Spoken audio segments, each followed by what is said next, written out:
Good morning. It is Easter Friday or Good Friday this morning. Up until 8 o'clock last night, I knew exactly what I was going to talk about. It was going to be a little more light-hearted and frivolous, I guess.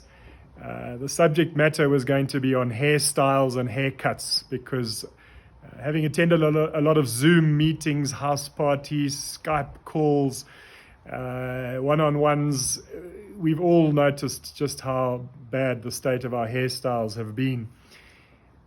But at 8 o'clock, we were called upon to stand up once more. And the subject of hairstyles didn't suddenly seem appropriate. Besides, we've got another few weeks and our hair is going to look even worse in a few weeks' time. So I'll maybe relay that story then. The last time I felt like I did at 8 o'clock last night, I was in the army. I was in basic training. We had woken up as a bungalow at 2 o'clock in the morning to prepare ourselves for an inspection at 0600 sharp. We worked hard. We polished everything.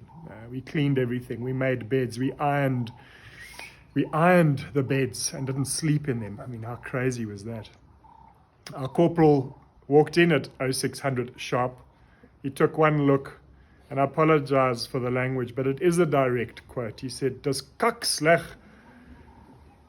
Doen het fucking weer." Now, loosely translated, he was saying, it's not up to normal standards, please do it again. And there was this sense of helplessness until somebody in the bungalow said, "Come on, we've got no option." A few years ago, we were tracking leopard with a great friend of ours, Bruce Hedges. We were close to that leopard, but it was late. We were tired, we were hungry. And if there's anyone who gets more FOMO than a guest who hasn't seen a leopard, it's Bruce. And he's the ranger. And he turned to us quite sternly and he said, "Guys, we're going to drive this block one more time." And one more time became a rallying cry for us that week. It was to get up. It was to keep going. It was, we got to do this one more time. And it doesn't always happen, but we found that leopard. And it was perhaps because we had the energy and the perseverance to do this one more time. I think that one more time is a reflection for me today. And I often wonder to myself that if I had gone to one more guitar lesson, if I had gone to one more Zulu lesson, would I be more fluent in the music of the globe or the language of my country? One of the languages of my country.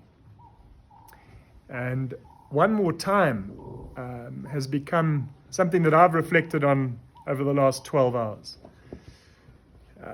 Of course, it's times like this when we need to remember that Nelson Mandela spent 27 years doing this, and we're called upon to do this perhaps for 5 weeks. And that takes nothing away from the people who are seriously struggling over these 5 weeks. But I think that he must have had that kind of sentiment, that kind of philosophy, of being able to do one more thing, one more time. When we take our groups to Constitution Hill, we often visit his cell. And there in the cell at the old hospital in Constitution Hill, is in the fort, is something close to 70,000 pieces of correspondence that he wrote to prison officials and others over 27 years.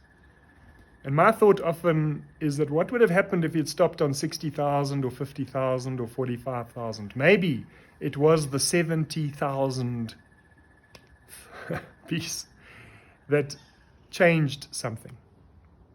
And so today, my wish for you is that you have the energy and the courage to do this one more time. It feels like we've been reset, start again, doen dit weer. But if Mandela could have done it for 27 years, perhaps we can muster up the courage. If you are celebrating Easter today, have a Good Friday, and see you tomorrow for another Saturday.